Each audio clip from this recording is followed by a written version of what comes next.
भैया मनीष पत्रकार भैया मनीष पत्रकार सिंगिंग बाय मनोज बने पे तो झूठो करे छोरी टाइम तू पास गे है तो ने पूरा तोहर मनवा के आस गे झूठो करे छोरी टाइम तू पास गे है तो ने पूरा तोहर मनवा के आस गे तपर ची किया तू गे इंतजार तपर ची किया तू गे इंतजार भैया मनीष पत्रकार कहियो ने बन पे तो तोहर भटार भैया मनीष पत्रकार कहियो न बन पे तो तोहर भटार डीजे सुमित सतीश रैमा मनीष पत्रकार भैया अन्नू रिकॉर्डिंग स्टूडियो तोहर भटार बिहार के उतलाल छै गे चले छ हरदम शान से करे छै रिपोर्टिंग सगरो भैया अपना ईमान से बिहार के उतलाल छै गे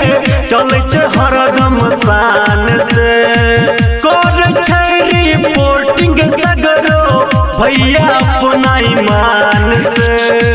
है तो न तो हर के सपना साकार है तो न तो हर के सपना साकार भैया मनीष पत्रकार कहियो न बन पे तो तोहर भटार भैया मनीष पत्रकार कहियो न बन पे तो तोहर भटार डीजे सुमित सतीश रैमा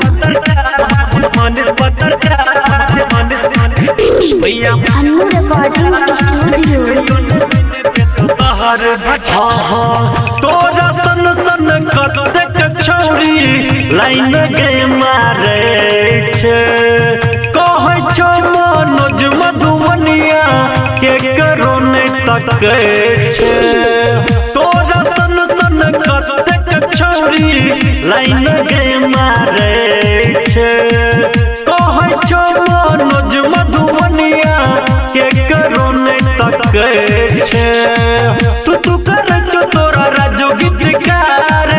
तू कर जो तोरा राजो गीतकार भैया मनीष पत्रकार कहियो ने बन पे तो तोहर भटार भैया मनीष पत्रकार कहियो ने बन पे तो तोहर भटार